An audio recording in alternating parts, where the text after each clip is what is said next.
하나님의 말씀 갈라디아서 2장 11절부터 21절 말씀입니다.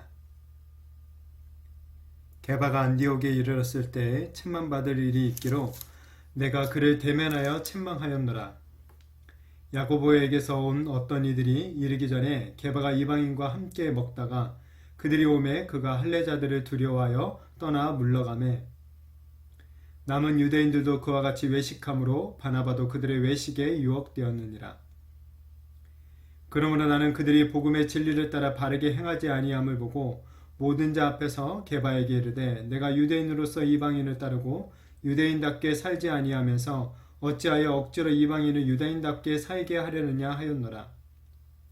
우리는 본래 유대인이요 이방 죄인이 아니로되 사람이 의롭게 되는 것은 율법의 행위로 말미암음이 아니요 오직 예수 그리스도를 믿음으로 말미암는 줄 알므로 우리도 그리스도 예수를 믿나니 이는 우리가 율법의 행위로서가 아니고 그리스도를 믿음으로써 의롭다함을 얻으려 함이라. 율법의 행위로서는 의롭다함을 얻을 육체가 없느니라. 만일 우리가 그리스도 안에서 의롭게 되려 하다가 죄인으로 드러나면 그리스도께서 죄를 짓게 하는 자냐? 결코 그럴 수 없느니라. 만일 내가 헐었던 것을 다시 세우면 내가 나를 법법한 자로 만드는 것이라. 내가 율법으로 말미암아 율법에 대하여 죽었나니 이는 하나님에 대하여 살려 함이라. 내가 그리스도와 함께 십자가에 못 박혔나니 그런즉 이제는 내가 사는 것이 아니요 오직 내 안에 그리스도께서 사시는 것이라.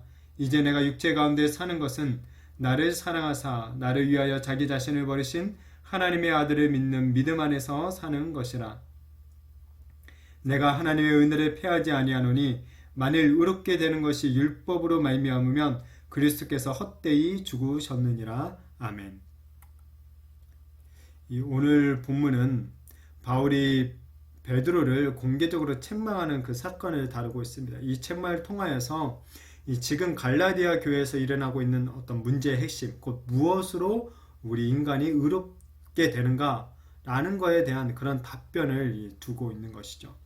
먼저 11절부터 13절을 보시면 게바가 안디옥에 이르렀을 때 책망받을 일이 있기로 내가 그를 대면하여 책명하였노라.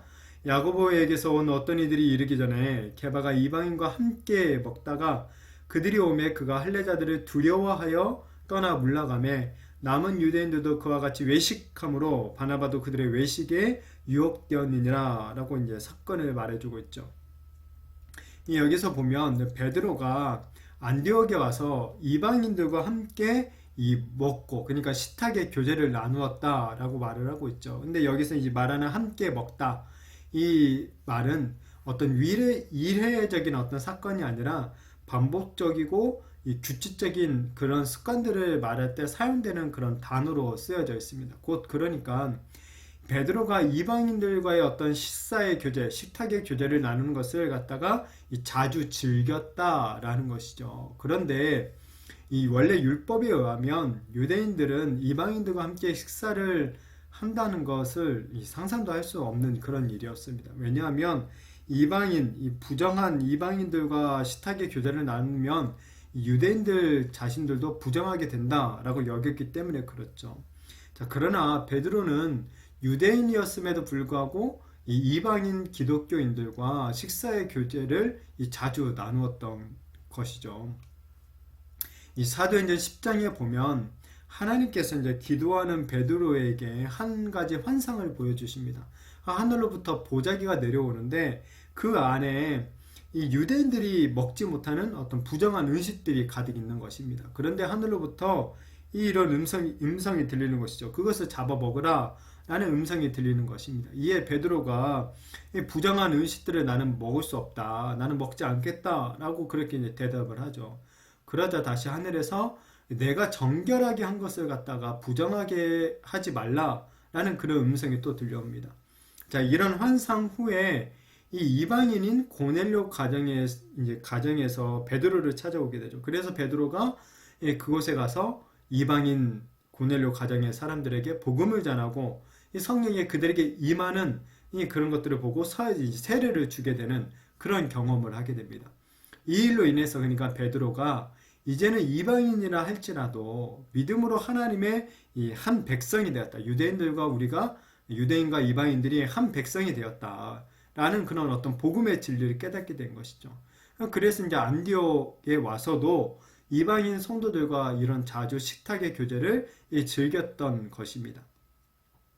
그런데 이렇게 이방인들과 식사하는 도중에 이 야고보에게서 어떤 사람들, 곧 아마도 이제 유대인 그리스도인들이겠죠. 이 유대인들이 안디옥에 온다라는 소식을 듣고 그들이 오자 갑자기 식사를 멈추고 이제 자리를 갑자기 떠나게 되는 그런 사건이 일어납니다. 곧 유대인들의 그 눈치를 보면서 그들이 두려워서 이 자리를 뜬 것이죠. 나아가 이런 베드로의 모습을 보고 함께 있던 다른 유대인 성도들까지, 심지어 바나바까지도 똑같이 자리를 피하는 그러한 사건이 일어나게 된 것입니다. 바울은 유대인들이 두려워서 이 식사 자리를 뜬 베드로와 유대인 성도들 그리고 바나바의 행동을 가리켜서 무엇라고 지적하고 있습니까? 외식한 거다라고 지적을 하고 있죠. 이 외식, 곧 위선적인 모습을 보였다는 것입니다. 이 베드로는 분명히 복음의 진리를 깨닫고 이방인들과 식탁의 교제를 나누는 것에 있어서 자유함을 가지고 있었습니다. 그런데 이 유대인들로부터 비난을 받는 것이 두려워서 이 진리대로, 자기가 깨달은 그 진리대로, 이 복음의 진리대로 행하지 않게 되었다라는 것이죠. 이 믿는 진리대로 행동하지 않는 것, 그것이 바로 외식이며 위선이다라는 것입니다. 그러면서 14절에 그러므로 나는 그들이 복음의 진리를 따라 바르게 행하지 아니함을 보고 모든 자 앞에서 게바에게 이르되 내가 유대인으로서 이방인을 따르고 유대인답게 살지 아니하면서 어찌하여 억지로 이방인을 유대인답게 살게 하려느냐 하였노라 라고 게바를 공개적으로 책망을 하고 있죠. 그러니까 베드로의 어떤 위선적인 행동은 복음의 진리를 왜곡할 가능성이 있었기 때문에 공개적으로 베드로를 갖다가 책망했던 것입니다. 왜냐하면 유대인이나 이방인이나 오직 믿음으로만 구원을 받고 의롭게 된다라는 그런 복음의 진리가 그의 행동으로 말미암아 오해받을 수가 있었기 때문에 그렇죠. 그러니까 베드로가 갑자기 교제의 자리를 떠남으로 인해서 이방인 성도들이 어떤 생각을 했겠습니까? 얘네들이 우리가 이방인이어서 떠나는구나. 우리도 그럼 유대인들처럼 뭔가 할례를 받고 율법을 지켜야지만이 의롭게 되는 것이 아닌가 하는 그런 생각을 할 수밖에 없었을 것입니다. 이처럼 우리가 이 복음의 진리를 깨닫는 것 아주 중요한 거죠. 그러나 이와 더불어서 이 깨달은 진리를 따라 살아가는 것, 진리를 따라 행동하는 것, 바르게 행동하는 것, 이것 또한 아주 중요하다라는 것을 배울 수가 있습니다. 바울이 베드로를 책망하고 있는 것처럼 우리가 믿고 깨달은 진리를 따라 살아가지 않는다면 그것은 결국 외식이 되는 것이며 복음의 진리를 왜곡시키는 행동이 된다라는 것입니다.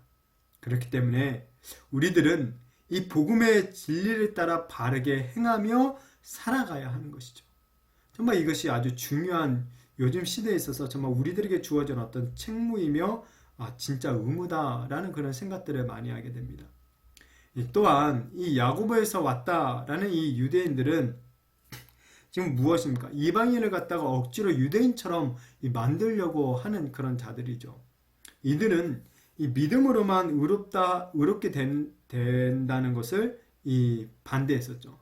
비록 믿음으로 구원을 얻는다 할지라도 자기들처럼 이방인들도 뭔가 할례를 받고 어떤 정결 규례들 이런 것들을 지켜야지만이 더 온전한 구원을 받는다라는 그런 주장들을 했던 것입니다. 그러니까 이들은 뭡니까? 이방인들까지도 어떤 획일화되고 기계적인 그런 교회를 만들려고 했던 것이죠. 그러나 교회는 절대 그렇게 될 수가 없습니다. 교회는 무엇보다도 예수 그리스도를 믿는 믿음이 가장 중요합니다. 그 믿음 하나로 우리가 서로 어떤 학력도 다르고 경제력도 다르고 생김새도 다르고 어떤 정치적인 의견도 다르지만은 이 믿음으로 말미암아 하나의 공동체가 될 수 있는 것이죠. 때문에 나와 생각이 다르다고 함부로 우리가 어떤 교제의 끈을 끊어버려서는 안 된다는 것입니다. 우리가 모든 것들이 다 달라도 예수를 믿는 믿음만 같다면 우리는 예수 그리스도 안에서 한 가족이 될 수 있으며 한 몸이 될 수가 있는 것입니다. 이어서 이 바울은 그러면서 다시 한번 복음의 핵심에 대해서 이렇게 말을 합니다. 16절에 사람이 의롭게 되는 것은 율법의 행위로 말미암음이 아니요 오직 예수 그리스도의 믿음으로 말미암는 줄 알므로 우리도 그리스도 예수를 믿나니 이는 우리가 율법의 행위로서가 아니고 그리스도를 믿음으로써 의롭다함을 얻으려 함이라. 율법의 행위로서는 의롭다함을 얻을 육체가 없느니라 라고 말을 합니다. 사람이 의롭게 되는 것, 이 절대 율법을 지킴으로써는 되지 않는다고 합니다. 오직 예수 그리스도를 믿음으로만 의롭게 된다고 합니다. 이게 바로 복음의 핵심이죠. 기독교 진리의 핵심입니다. 이 바울이나 베드로나 유대인이나 이방인이나 이 현대 우리들이나 그 누구라도 믿음만 가지면, 예수 그리스도를 믿는 믿음만 가진다면 하나님 앞에서 의롭게 되어지고 구원의 은혜를 누릴 수가 있게 되는 것이죠.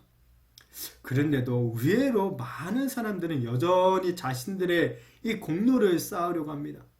그래서 뭔가 이 자기들 스스로 의롭게 되려고 참 많은 노력들을 합니다. 그러나 우리가 정말 깨달아야 될 것 중에 하나가 뭐냐면, 우리는 우리가 생각한 것보다 더 악한 존재들이고 정말 구제불능의 존재들임을 정말 깨달아야 됩니다. 어떤 면에서 우리는 하나님 앞에서 나의 바닥을 좀 볼 필요가 있는 것 같습니다.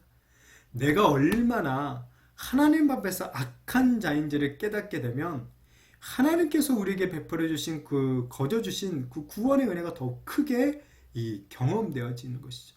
우리가 아무리 선한 일들, 교회 어떤 봉사나 일들을 우리가 많이 한다고 해도 그것으로는 절대 하나님께 인정을 받지 못한다는 것입니다. 오직 우리가 하나님께 인정을 받을 수 있는 길은 죄가 없으신 우리 구주 예수 그리스도만, 그 예수 그리스도만을 믿고 의지하며 나갈 때 우리가 하나님 앞에서 의롭게 설 수 있게 되는 것이죠. 우리는 이러한 복음의 진리를 잘 깨달아야 됩니다. 그리고 이 복음의 진리를 깨달은 사람들은 이제 더 이상 율법을 의지하는 것이 아니라 누구를 의지합니까? 바로 우리에게 구원의 은혜를 베풀어 주신 하나님만을 의지하는 삶을 살아가는 것이죠. 정말 자기 자신을 부정하고 이 대신에 나의 생명을 구원해 주신 예수 그리스도를 위한 삶을 새롭게 살아가게 되는 것입니다. 그래서 20절에 뭐라고 이야기합니까? 내가 그리스도와 함께 십자가에 못 박혔나니 그런즉 이제는 내가 사는 것이 아니요 오직 내 안에 그리스도께서 사시는 것이라. 이제 내가 육체 가운데 사는 것은 나를 사랑하사 나를 위하여 자기 자신을 버리신 하나님의 아들을 믿는 믿음 안에서 사는 것이라 라고 말하고 있습니다. 우리 성도님들은 누구를 위해 삶을 살아가고 계십니까? 솔직히 예수님을 믿고 이 구원의 은혜를 깨달았음에도 불구하고 우리는 참 여전히 나 자신을 위해서 살아갈 때가 참 많이 있는 것 같습니다. 그만큼 우리들이 참 죄에 많이 찌들어 있었고 우리가 참 자기 중심적인 삶을 많이 추구했었다라는 것을 또한 보여주는 것 같습니다. 예수님보다는 이 나의 유익을 먼저 추구할 때가 너무나도 많이 있습니다. 눈으로 보기에는 여전히 나라는 존재가 살아가는 것 같지만 이제 우리는 예수님께서 나를 통해서 이 죄인을 통해서 살아가게 되었다라는 것을 믿어야 됩니다. 이것이 이러한 삶이 결국 믿음 안에서 사는 것이며 진리를 따라 살아가는 삶의 어떤 실체인 것이죠. 원하기는 오늘 말씀처럼 정말 내 안에 내가 사는 것이 아니라 예수님이 사는 그런 삶이 되어지기를 축복합니다. 나의 이 자기 중심성을 좀 깨트리고 더욱 주님을 우리의 마음과 삶의 그 중심에 모시고 우리 주님을 위해 살아가는 우리들이 되어지기를 바랍니다. 내 자신을 희생하며 다른 사람들의 유익을 위해 헌신하며 살아감으로 말미암아 정말 이 우리의 좀 못난 삶이지만 그 삶의 모습을 통하여서도 하나님의 이 복음의 진리가 온전하게 드러나게 되는 정말 그렇게 하나님께 쓰임받게 되어지는 저와 우리 모든 성도님들이 되시기를 예수님의 이름으로 축복합니다.